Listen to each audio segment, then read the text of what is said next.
That's a surprise. Are all angels so insistently talented at everything they do? You're surprised? That's hardly something I'd expect someone sitting in a place like this to say.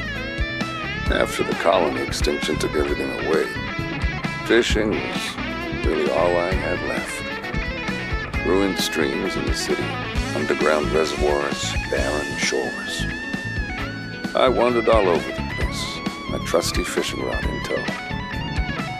Frankly, I think I'd already given up by then.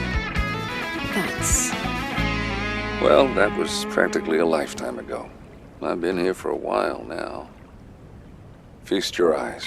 Water's clear, beautiful. The whole world's a dump. I can't think of a better place to spend one's time.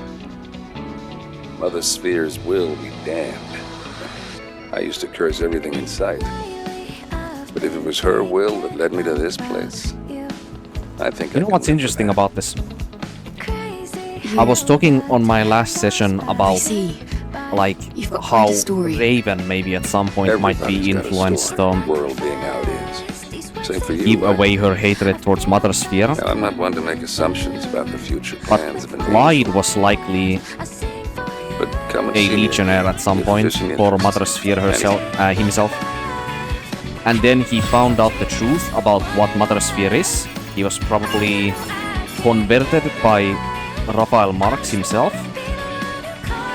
They became friends, and then this guy, Clyde, became incredibly hateful towards Mother Sphere, like he just said, like curse everything on sight, right? And then eventually, when he noticed that the entire existence, or just your entire existence being just to be a vehicle for hatred and enacting on just that is just not fulfilling enough in life. So maybe he noticed the vanity in that at some point, and then because of that he decided to just retire from everything, and that's the reason as to why he became a fisherman, you know?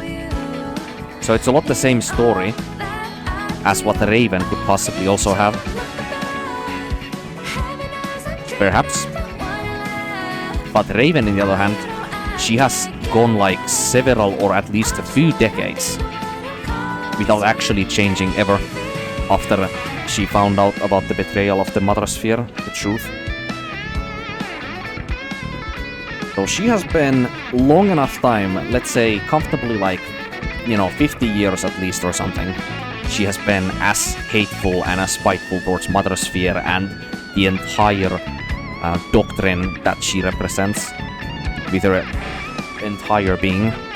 So maybe, regardless of how much time could pass, maybe she might just never give up that hatred, you know? Maybe it's just the fundamental personality and the preconceived biases and values that they have, and their, inclinations based on those that these two people have, Clyde compared to Raven or the Commanders. Maybe they just fundamentally cannot see, eye to eye, they don't have an even basis, basically, to be able to be, malformed by their surroundings, you know? Or influenced by their surroundings to, change, like humans do, you know?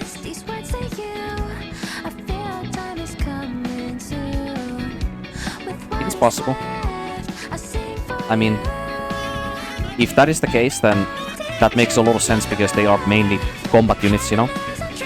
The other Eve Protocol members, as well as the Commanders, they are meant mainly for one singular purpose. Besides the Commanders, in the other hand, though, the Captains, the Hackies and Ravens, those are basically meant to help our Eve prototype throughout the different generations.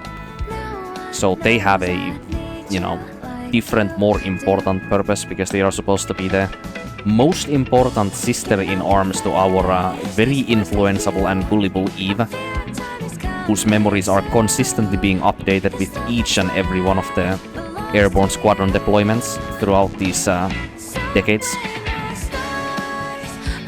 Maybe that's the reason as to why Raven specifically says that, this entire, talk of destiny, at the end of the game, and how, us as our Eve are, we are, prophesized to like bring an end to this like war between the Naitivas and the androids, you know?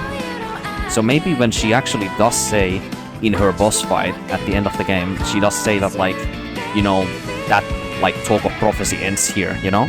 Maybe she actually does have like actually like personalized hatred towards like what we are. What we like fundamentally are. Because she literally had that same exact experience with another Eve prototype in her own time when she was the second squadron leader as well.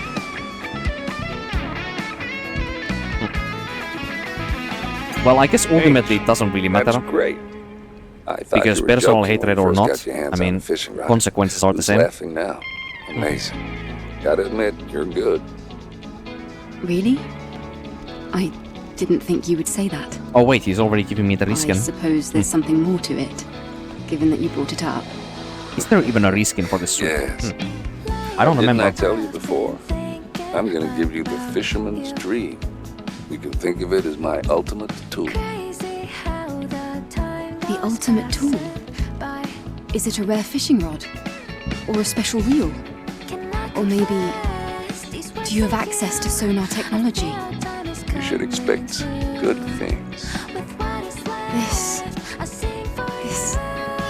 This is a nanosuit.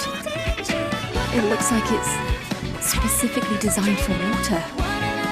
Is that right? It's specifically designed for service. I knew it was a nanosuit from the tag, but it's not something I can What is the service? do. Angel, this is something I think you should wear. Wait. This... Hey! This is the fisherman's dream. Your ultimate tool. The look on your face. I've stupefied the angel. If this isn't the ultimate tool, I don't know what is. I certainly didn't expect The fisherman's you dream. to pull a prank Yeah, like it's this. his dream to see our angel wearing So that. highly of me. That's where the Just dream be is. glad I didn't cut you in He's half dreaming with of it. us wearing that. Understand? Clyde, What an android of culture. I'm glad. Only you would say that. An angel going off on a suicide mission. Oh right, we might not be able to actually turn in some Surely dialogue, but that's look at why this. You came all this way. We have a kicking minigame. Well, wait. Wait, I can do this in the menus as well? I didn't know that.